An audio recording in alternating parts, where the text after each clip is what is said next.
Hello viewers, आप देख रहे हैं जागरण जोश और मैं हूं आपके साथ सिमरन राजपाल। अक्सर हम सबके मन में ये सवाल रहता है कि एक स्टेट यानी कि राज्य और एक यूनियन टेरिटरी यानी कि केंद्र शासित प्रदेश में फर्क क्या होता है। भारत में कुल 28 राज्य और 8 केंद्र शासित प्रदेश हैं और इनके प्रशासन का तरीका एक दूसरे से अलग होता है। आइए इस अंतर को विस्तार से समझते हैं।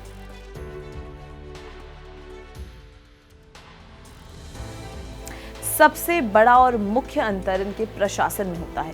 एक स्टेट में अपनी खुद की चुनी हुई सरकार होती है जिसका मुखिया एक चीफ मिनिस्टर होता है। राज्य सरकार के पास कानून बनाने और अपने क्षेत्र का प्रशासन चलाने की शक्ति होती है।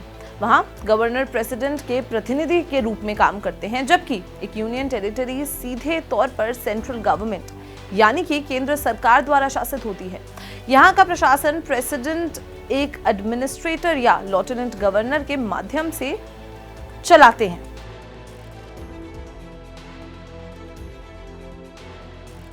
दूसरा महत्वपूर्ण अंतर विधायी शक्तियों का है। सभी स्टेट्स में एक लेजिस्लेटिव असेंबली यानी कि विधानसभा होती है जिसके पास अपने राज्य के लिए कानून बनाने की शक्ति होती है, लेकिन सभी यूनियन टेरिटरीज के पास ये सुविधा नहीं होती। फिलहाल भारत में सिर्फ दिल्ली, पुडुचेरी और जम्मू और कश्मीर ही ऐसी यूनियन टेरिटरीज हैं जिसमें चुनी हुई विधानसभा और चीफ मिनिस्टर हैं।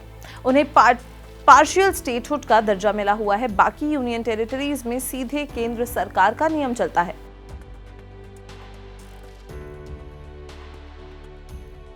एक राज्य का केंद्र के साथ फेडरल संबंध होता है, जिसका मतलब है कि दोनों के बीच कानून बनाने और शासन चलाने की शक्तियां बटी हुई हैं। संविधान में इसका साफ जिक्र है। इसके विपरीत एक यूनियन टेरिटरी का केंद्र के साथ यूनिटरी यानी कि एकात्मक संबंध होता है। इसका मतलब ये है कि सारी शक्तियां केंद्र के पास होती हैं और वही उन्हें निर्देश देते हैं।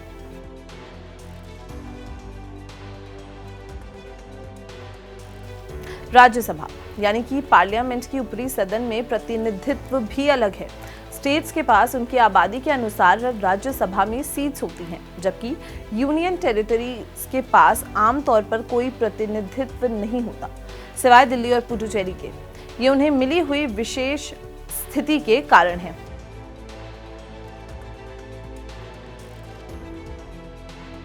यूनियन टेरिटरीज का इतिहास भी काफी दिलचस्प है। स्टेट्स रीऑर्गेनाइजेशन कमीशन 1956 ने यह सुझाव दिया था कि कुछ क्षेत्र जो आर्थिक रूप से कमजोर, छोटे या अलग-थलग थे, उन्हें सीधे केंद्र के नियंत्रण में रखा जाना चाहिए। इस तरीके से यूनियन टेरिटरीज का गठन हो गया। जैसे अंडमान और निकोबार आइलैंड्स पहले यूनियन टेरिटरी था। इसके अलावा चंडीगढ़ को 2 रीजन, पंजाब और हरियाणा की राजधानी के रूप में अलग अलग कर दिया गया था।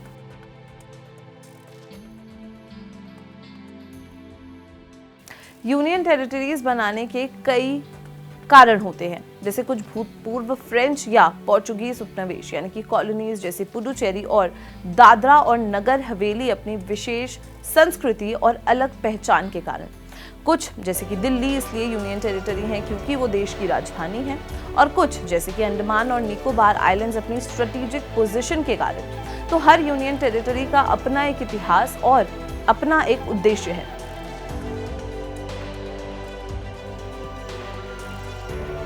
तो शॉर्ट में अगर समझें तो एक राज्य एक स्वतंत्र प्रशासनिक इकाई है जिसके पास कानून बनाने की शक्ति है, जबकि एक केंद्र शासित प्रदेश यानी कि यूनियन टेरिटरी सीधे केंद्र के नियंत्रण में रहता है। यह अंतर देश की फेडरल व्यवस्था और विभिन्न क्षेत्रों की विशेष जरूरतों को दर्शाता है। क्या डिफरेंस आपको पहले से पता था? हमें कमेंट सेक्शन में जरूर बताएं, और अगर ये वीडियो पसंद आई तो इसे लाइक और शेयर करना बिल्कुल भी ना भूलें और देखते रहें जागरण जोश। मिलते हैं अगले वीडियो में, तब तक के लिए नमस्कार।